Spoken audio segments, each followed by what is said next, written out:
everyone, it's Lori with Behavior Education at Spirit Keeper Animal Sanctuary. Welcome to this Thursday video for October 12th, 2023. So this week I just wanted to show you the area where I prepare the food because I'm going to feed 15 or 20 snakes tonight.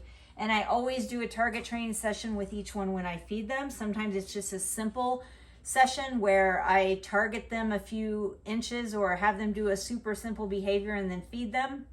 And other times I spend a lot of time with each snake and do a more complex target training session.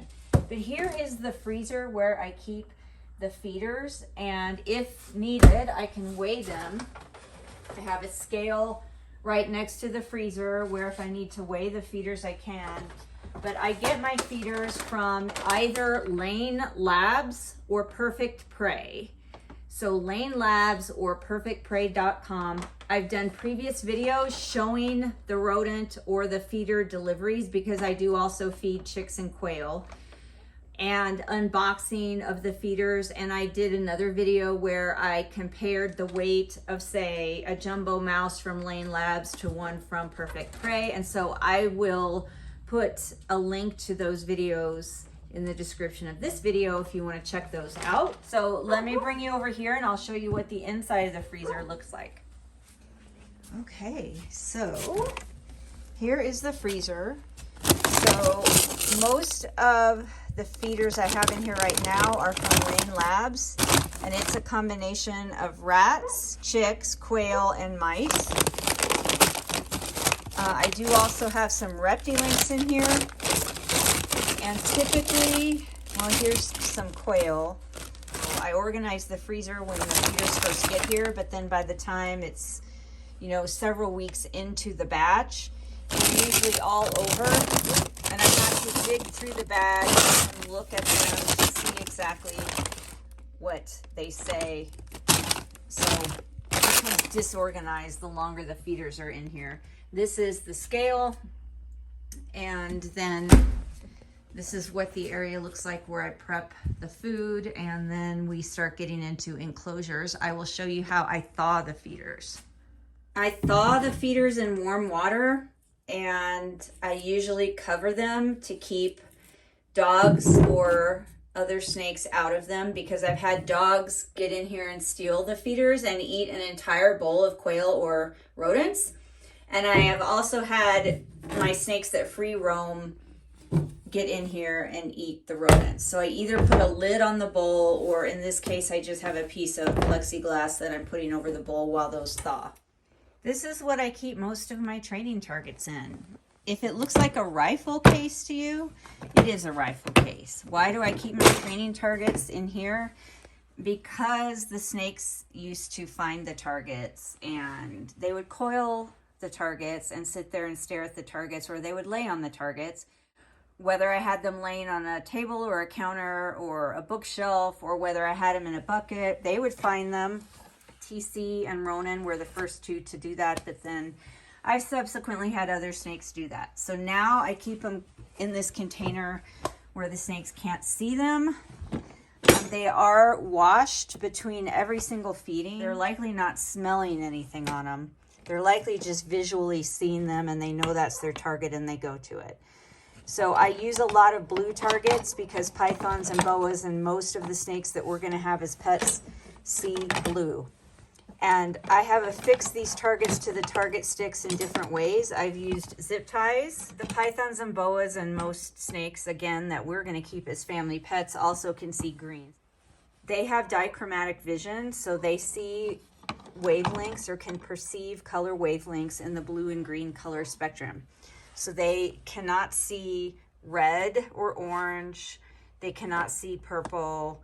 They probably do not see yellow. They definitely can see blue and green. And what that means is all of the other colors look like just different shades of gray to them, or black and white are shades of gray. And what really stands out to them is going to be blues and greens. So that's why a lot of my targets are blue and green. So I mentioned that some of the snakes that are going to get fed tonight, I'm not going to ask to do any complex behaviors. I'm just going to do a refresher target training session, and that's what I'm going to do with this snake. So I'm really not going to ask her to do any complex behaviors. I'm going to show her the target and ask her to orient and come towards it, but I'm not going to ask her to station or shift out.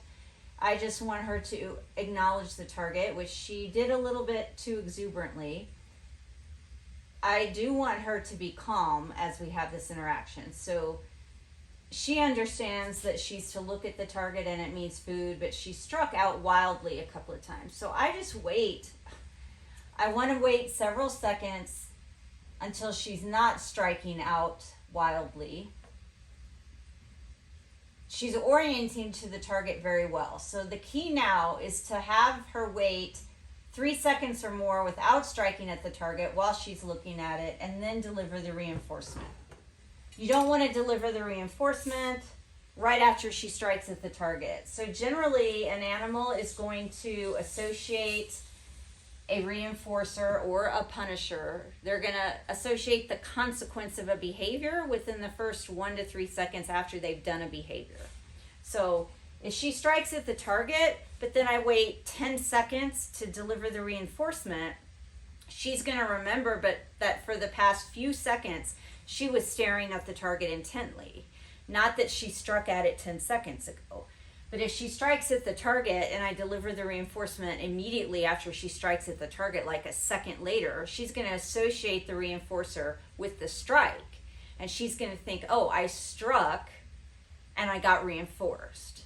Versus if I wait 5 seconds, 10 seconds, 15 seconds for her to just stare intently at the target and focus on it, now she's going to think, okay, I stared intently at the target and I got reinforced for that. That's what we want to reinforce. Remember to reinforce behaviors you want and ignore behaviors you don't want. So this is another instance where I don't have any complex behavior planned. I just plan to feed, but I'm going to show her the target. I'm going to wait for her to orient towards it, and she does a great job. I mark the end of the behavior by moving the orientation of the target from vertical to horizontal, and we're done. Well, those were 2 quick training sessions, and I ended up feeding and training 27 snakes tonight. And I picked out a couple and did more complex behaviors with them. I did a complex behavior with TC, with Bennu, with Triangula, and everyone else I did pretty easy sessions where it was just practice for them to maintain their targeting behavior. So I am going to leave you with a more complex session. I'm not sure which one I'm going to pick out to leave you with, but I'm just going to leave you with one because I'm probably going to use the other sessions in a Training Tuesday video. Now, if you're wondering how I decide who to do the simple sessions versus the more complex sessions with, I usually decide that on the night that I'm feeding. I usually don't pre-plan it days and days ahead of time, unless I know that I want to make a video about a particular behavior and I know I have a snake that's really good at that particular behavior, or I know that I have a snake that's really ready to move up to the next level and I need to make sure that I focus on working with them. You may also be wondering how frequently I feed and how I decide what to feed, and it's very random. I vary the prey type and size, and I vary the frequency between meals.